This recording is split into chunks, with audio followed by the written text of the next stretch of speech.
Haleluya, shalom aleihim. Berjumpa lagi dengan saya pada perenungan hari ini, tanggal 3 Oktober 2022. Saudara-saudaraku, sudahkah kita memberi senyuman dan sapaan kepada sekitar kita? Mari kita awali perenungan pagi hari ini dengan tanda kemenangan kita. Dalam nama Bapa dan Putra dan Roh Kudus. Amin. Siapakah sesama kita? Bacaan liturgi hari ini diambil dari Galatia 1 ayat 6 sampai dengan 12 dan Injil Lukas 10 ayat 25 sampai dengan 37. Saudara-saudaraku yang terkasih di dalam kasih Kristus, kita semua saudara-saudara seringkali dengan mudahnya menyebutkan sesama kita. Dia adalah sesama kita. Dia adalah saudaraku. Dia adalah saudara kita. Sesungguhnya saudara, siapakah sesama kita itu saudara? Pertanyaan yang sama diajukan oleh para ahli Taurat untuk menjebak Yesus. Tetapi untuk membenarkan dirinya orang itu berkata kepada Yesus, "Dan siapakah sesamaku manusia?" Lukas 10 ayat 29. Saudaraku yang terkasih, pertanyaan ini saudara-saudara timbul karena sedang berbicara tentang hukum kasih. Di mana Yesus memberikan hukum kasih atas pertanyaan seorang ahli Taurat untuk mencoba Yesus. Katanya, "Guru, apa yang harus kuperbuat untuk memperoleh hidup yang kekal?" Lukas 10 ayat 25. Dari dialog antara Yesus dan ahli Taurat sangat jelas sekali bagaimana Yesus membenarkan kutipan yang dibaca dari hukum Taurat.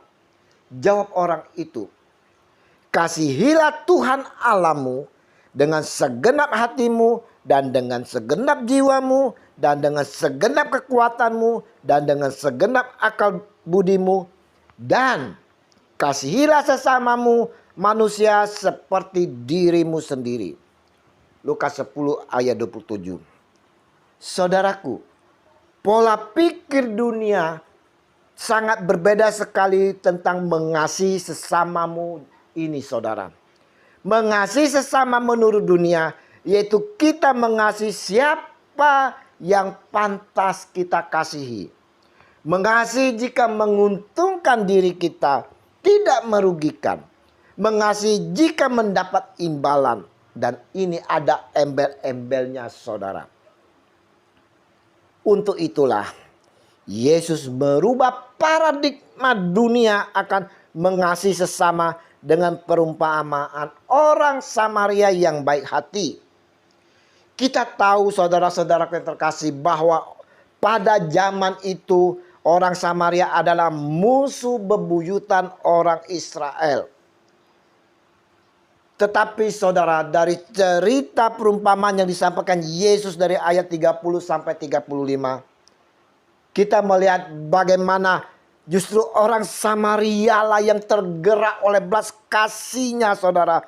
Untuk menolong si korban. Korban dari penyamun. Bukan hanya sekedar menolong saudara. Tetapi orang Samaria membawa korban tersebut ke penginapan untuk merawat si korban. Orang Samaria mengasihi dengan tidak memandang orang tersebut saudara. Siapa jati dirinya, tidak saudara. Kita lihat ketulusan hati dari orang Samaria. Dia membawa korban ke penginapan dan memberikan uang kepada pemilik penginapan untuk merawat si korban. Ini luar biasa sekali saudara. Walau dirinya sebagai orang Samaria yang dimusuhi, yang dijauhi, termasuk bilangan bangsa yang tak diperhitungkan. Namun saudaraku yang terkasih, orang Samaria ini mau memberikan hatinya kepada siapa saja sekalipun itu musuhnya. Kita bisa lihat perilaku orang Samaria yang memandang sesama ini pada zaman saat ini saudara. Contohnya Bunda Teresa dari Kalkuta Dia selalu tergerak oleh belas kasihnya untuk menolong orang papa yang dilihatnya. Orang tertindas, orang yang disingkirkan. Dengan kedua tangannya ini saudara, Bunda Teresa memberikan kasih dan harapan kepada mereka yang sudah putus asa.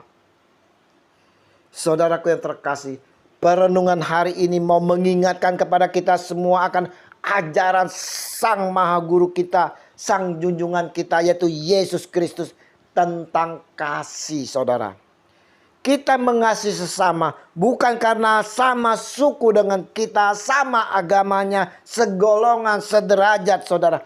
Tidak saudara. Sekali lagi saya katakan tidak saudara. Kita mau mengasihi tanpa perlu melihat identitas orang tersebut. Kita mau mengasihi semua orang tanpa kecuali, sekalipun itu musuh kita saudara. Orang-orang di luar sana yang sedang putus asa, putus harapan, kita mau saudara ulurkan tangan kita. Dengan kedua tangan kita ini saudara, mengasihi dengan penuh ekspresi sukacita. Supaya mereka dapat mengalami kasih dari Tuhan kita Yesus Kristus melalui kita. Mengalir di dalam dirinya. Dan dia boleh mengalami penghiburan dan sukacita. Mengasihi dengan mau memberi apa yang ada pada diri kita pada saat itu juga, baik pikiran, tenaga maupun materi. Mengasihi dengan memberkati dan memberi harapan yang telah pupus. Mengasihi dengan membangkitkan mereka dan nyatakan bahwa ada Tuhan Yesus yang peduli dan mau menolong. Mari saudara-saudaraku yang terkasih, kita mau wujudkan ajaran kasih Yesus ini dengan nyata di dalam kehidupan kita. Kita mau meneladani orang Samaria yang baik hati serta mengikuti jejak Bunda Teresa dari Kalkuta. Kasihilah sesamamu seperti engkau mengasihi dirimu sendiri. Tuhan Yesus memberkati kita sekalian. Amin. Dalam nama Bapa dan Putra dan Roh Kudus. Amin. Shalom Alehim.